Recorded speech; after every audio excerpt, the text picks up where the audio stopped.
nous allons vous faire une présentation à deux voix. Donc moi, Frédéric Jacob, enseignant-chercheur au CIREL et à l'INSP de Lille, et Sylvie Montagne, qui est directrice de l'école maternelle de Fresnes, qui participe à cette expérimentation. Donc ce que nous vous proposons, c'est juste un petit bout de notre recherche, puisque l'objectif général, c'est de penser une action de formation à destination des enseignants quant à la pratique du vélo à l'école et son apprentissage, de fait de répondre aux injonctions ministérielles et sociétales, de développer la pratique du vélo, à la fois comme des pratiques de loisirs, de santé, de mobilité douce, etc., et d'améliorer, si tant est qu'il faille, les relations école-famille. Donc, c'est ce qui est à l'origine, et donc de se faire... Nous nous inscrivons dans un certain nombre de constats et de recherches, notamment le fait que la pratique du vélo soit spatialement, socialement et de manière genrée très différenciée. Donc ça, c'est le premier point que nous partageons avec les travaux de Marquisé. Le fait aussi qu'il puisse exister une forme de transmission transgénérationnelle qui soit un rôle contraignant pour effectivement l'apprentissage du vélo. Et enfin, on est bien conscient avec Duchesne que améliorer les compétences ne nécessite pas de modifier les comportements. Donc, au regard de ces trois constats, nous avons... Ça marche plus. Ça marche comment? Ah, olé. Éventuellement avec la souris? Mais Ou on n'a pas de... Moi, j'ai pas de souris. il y a une petite flèche là que vous, ou avec le trackpad. Ah, là-bas, en bas. Oui. Celle-là. Oui, merci beaucoup. Et effectivement, de fait, nous avons repéré des obstacles aux apprentissages. Tout d'abord, est-ce qu'il est possible, puisqu'on a vu qu'il y avait des liens entre les transmissions familiales et les apprentissages scolaires, est-ce qu'il y a une concurrence entre ces apprentissages? Est-ce que la co-éducation favorise la pratique? Quels seraient ou quels sont les effets des pratiques sociales de référence en France? Et enfin, est-ce que cette façon de penser l'apprentissage est un obstacle dans la place de l'enseignant et donc de ses relations avec les différents acteurs? Alors, concernant la présentation du jour, ça nous donne donc deux hypothèses. La première hypothèse, c'est que les parents ignorent que leurs enfants apprennent à faire du vélo à l'école et que de fait, une information réciproque faciliterait les apprentissages. Et la deuxième hypothèse, qui est basée, vous le verrez dans un instant, sur le projet qui est à l'origine de cette recherche, est-ce que les valeurs véhiculées par la littérature jeunesse sont le reflet d'une société peu encline à faire du vélo? Mais dans le cadre de ce projet de recherche plus général, nous l'avons évoqué sous la forme d'un cas martyr parce qu'il nous semble intéressant. Ce projet de recherche, en fait, il n'est pas fait de manière, entre guillemets, anthropologique, mais il est vraiment fait à plusieurs mains. C'est pour ça qu'on l'a qualifié de cas martyr, dans le sens où ce n'est pas moi qui vais voir comment fonctionnent les enseignantes, mais nous montons toutes ensemble le projet et elles acceptent les éventuelles critiques, les modifications, etc. Donc, c'est en ce sens que nous l'appelons martyr, au même titre qu'un texte martyr. Enfin, donc, l'outil qui sera à l'issue de ce travail, c'est la mise en place d'un outil d'aide à la réflexion et à destination des enseignants pour répondre aux injonctions ministérielles et répondre à notre objectif qui était penser une action de formation. Donc, qu'est-ce qu'on entend par apprendre à faire du vélo? Donc, bien évidemment, ce n'est pas seulement pédaler sans tomber. Donc, derrière cette activité d'apprentissage, il y a des acquisitions de savoir. C'est vrai qu'on ne l'a pas précisé, mais l'école de Fresnes est une école maternelle, hein, donc avec le vocabulaire, l'acquisition de règles, etc., la maîtrise de différents savoir-faire, et notamment autour des émotions, des sensations. Et donc, on fait le constat avec Marchizé qu'un cycle d'animation sportive ne suffit pas, hein, et qu'il faut donc présenter une approche beaucoup plus large. Donc, que serait cette formation? Ce serait donc participer à construire une réalité sociale où l'enfant est un vecteur de socialisation et effectivement qu'il est conscient de ses pratiques, qu'il puisse à terme, alors sur le long terme, hein, agir sur la société. Et de fait, on s'interroge sur la nécessaire convergence d'acteurs, donc les parents, les ministères, les enseignants, les partenaires de l'école et les associations.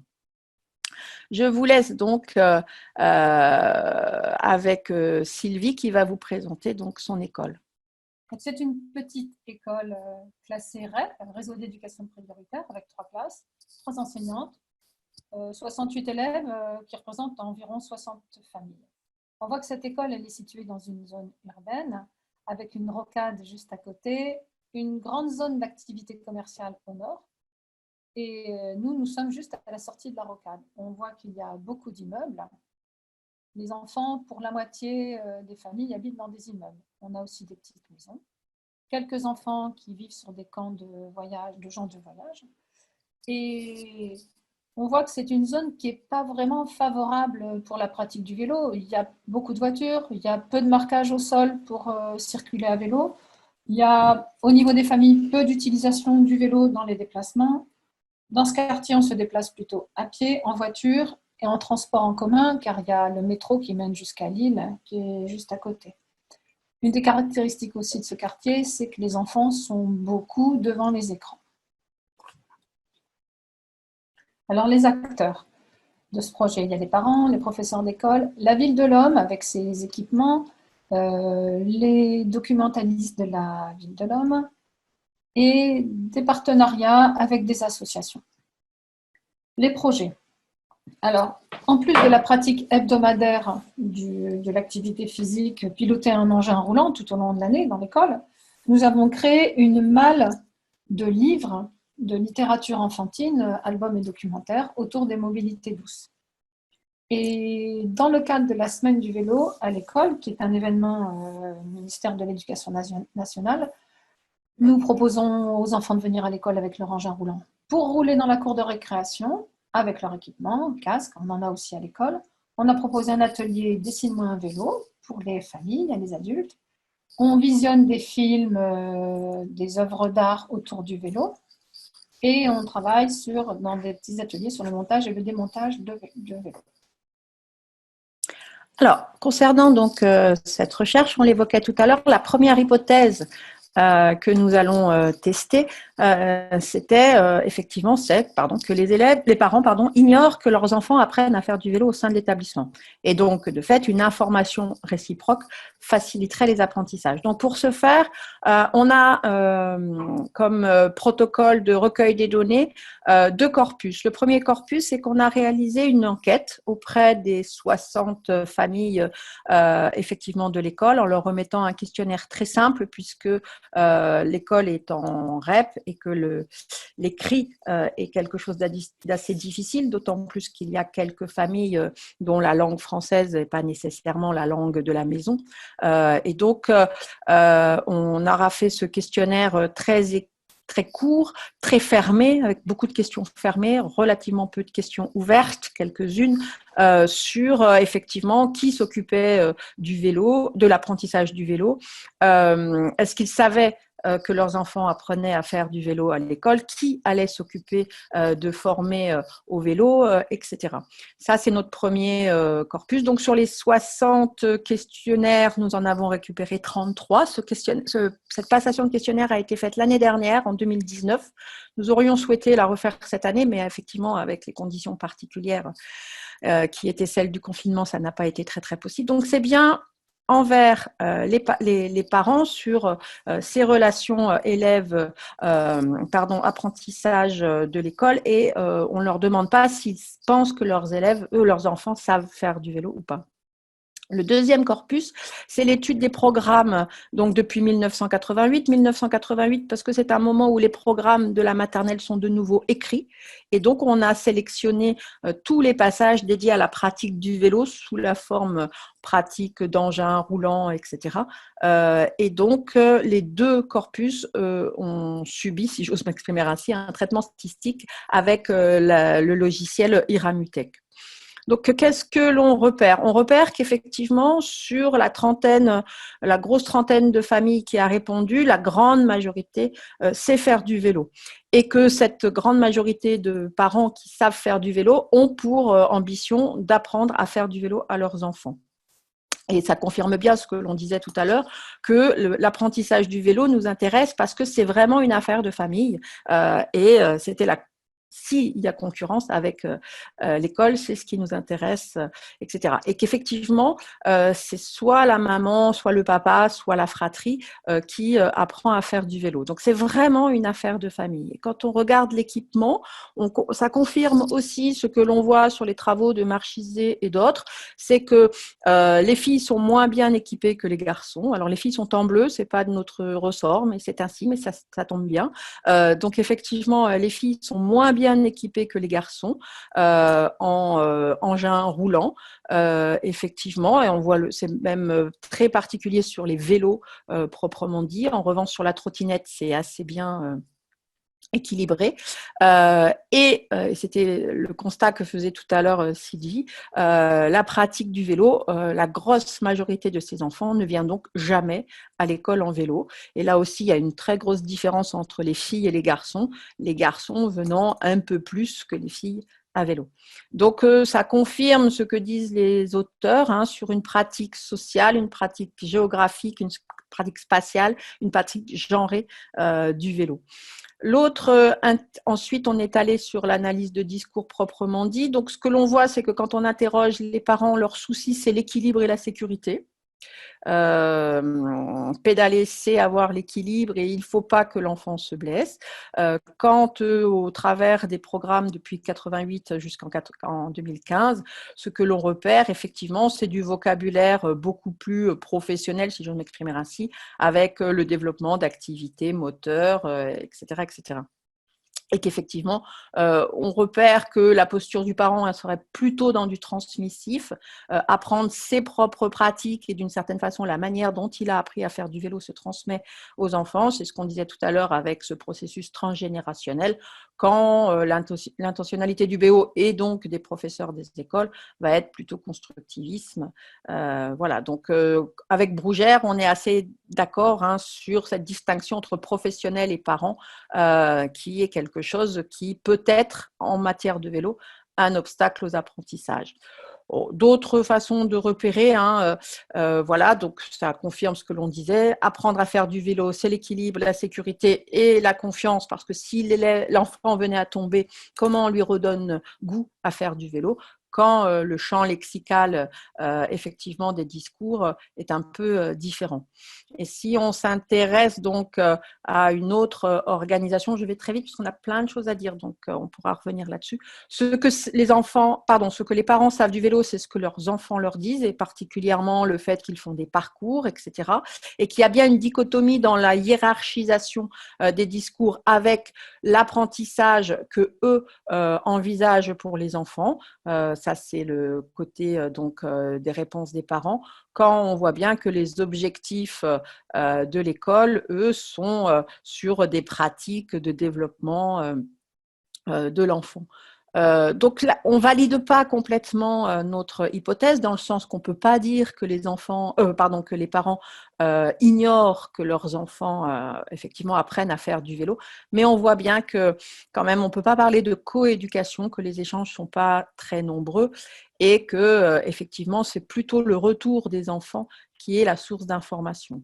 Donc l'école a, pour pallier cet obstacle, a mis en place un certain nombre d'activités. Donc, un des axes forts du projet académique et donc du projet de notre école, c'est de renforcer la parentalité. Pendant la semaine du vélo à l'école, on étudie beaucoup le fonctionnement des vélos, on dessine des vélos, on représente différents engins roulants. Et donc, nous avons choisi, pendant le temps d'accueil, le matin et le soir, de proposer un atelier aux familles dans le hall de l'école, un atelier qui s'appelle un peu « S'il te plaît, dessine-moi un vélo ». Et les parents ont tout ce qu'il faut pour dessiner des vélos ou des trottinettes. Les enfants peuvent être là ou déjà dans leur classe. Et en fait, on a les parents qui sont en action, qui dessinent, et les enfants qui sont observateurs, évaluateurs. Et après, on expose tous ces dessins, on les regarde avec les enfants, on se questionne sur les vélos dessinés, est-ce qu'ils pourraient fonctionner? On a eu aussi l'occasion, grâce au partenariat avec la ville et une association, de mettre en place un atelier de découverte, de pilotage, de trottinettes avec plateforme permettant de transporter son enfant. on a invité des parents d'élèves à venir participer à cet atelier qui a donné lieu à l'obtention d'un tout petit diplôme à la fin. Et enfin, quand nous faisons la semaine du vélo à l'école, nous informons les parents par un petit mot qui explique le projet, l'organisation, le matériel, les compétences qui vont être travaillées. Et ensuite, à la fin de la semaine du vélo, nous regroupons toutes les photos que nous avons faites des différents ateliers pour en faire un petit livret donné aux familles, collé dans les cahiers de vie, qui permet aux familles de comprendre ce qui a été fait et aussi d'avoir des interactions langagières avec leur enfant qui va pouvoir, par les photos, expliquer ce qui a été fait à l'école. Alors, la deuxième hypothèse est que à l'école maternelle, on a beaucoup recours à la littérature jeunesse et donc, on l'a évoqué tout à l'heure, un des projets de l'école, ça a été le développement de cette malle et donc, on a comme hypothèse que les valeurs véhiculées par la littérature jeunesse sont le reflet d'une société française peu encline à faire du vélo, où les représentations restent bien ancrées, une pratique masculine, l'insécurité et un vélo loisir avec pas d'autres objectifs. Donc, dans la malle qui a été réalisée par la Médiathèque de l'Homme avec la collaboration des professeurs des écoles et qui a été ensuite développée aussi par la métropole européenne de Lille. D'ailleurs, ce projet a obtenu un prix. Nous avons donc réalisé une grille d'analyse des 31 albums qui aujourd'hui, je vais y arriver, constituent cette malle. Donc, ce qu'on regarde, c'est qu'effectivement, quand on est sur de la littérature un peu récente, les sujets, si je m'exprime ainsi, sont casqués, ce qui n'était pas le cas avant. On constate aussi que l'ensemble de la littérature jeunesse reprend les petits personnages bien connus des enfants. Et donc, on voit bien que les petites filles sont en rose, font de la patinette ou de la trottinette, pendant que les garçons sont plutôt de bleu sur des vélos, etc. Que c'est plutôt papa qui apprend à faire du vélo. Bref, quand on regarde, effectivement, on a des pratiques sociales de référence assez caricaturales. Donc, on a créé une grille d'analyse qui est le début de notre outil à destination des enseignants pour aider à l'utilisation de cette malle. Donc, une grille qui peut se lire à la verticale. Donc, voilà, si je choisis Choupi fait du vélo, quelles sont toutes les thématiques que je peux travailler avec mes élèves. C'est aussi une grille qui peut se lire à l'horizontale. Si je veux travailler le vocabulaire du vélo, voilà le type d'album que je dois emprunter. Ce que l'on constate effectivement, c'est que il y a une présence importante des adultes, on apprend à faire du vélo en présence des parents, que c'est une approche extrêmement genrée. Sur les 31 livres, il y en a 16 qui sont particulièrement genrés. On voit que sur certaines thématiques, il n'y a pas d'ouvrage, par exemple la thématique santé. Aucun ouvrage de la dite malle ne présente la littérature santé. J'accélère. On voit qu'il y a des grands vides, particulièrement sur les règles environnementales et notamment en lien avec la mobilité. Donc, on valide la deuxième hypothèse et encore une fois, l'école a fait des propositions pour compléter cela. Nous avons, donc, tout au long de l'année, nous mettons en place des parcours dans la cour de récréation, dans la salle de jeu. Il y a aussi des temps de pratique informels dans la classe de petits et dans la cour. Et puis, sur les séquences qui sont menées tout au long de l'année, nous évaluons les élèves, nous les faisons progresser, pratiquer différents engins roulants. Dans le cadre du parcours d'éducation artistique et culturelle, qui est le PEAC, qui est quelque chose qui suit l'élève en France tout au long de sa scolarité, nous observons des œuvres d'art, des sculptures, des photos, des petits films, et ici, donc, une photo de Robert Doisneau avec le vélo de Jacques Tati, vélo éclaté. Et dans le cadre du parcours citoyen, nous apprenons à réparer, nous démontons, nous apprenons que démonter, ce n'est pas forcément casser, et les élèves réparent avec nous ou nous regardent réparer les vélos.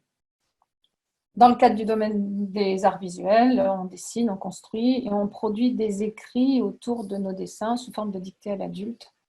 Voilà. Donc, pour conclure, ce que l'on repère, c'est quand même des tendances, la hausse de la pratique.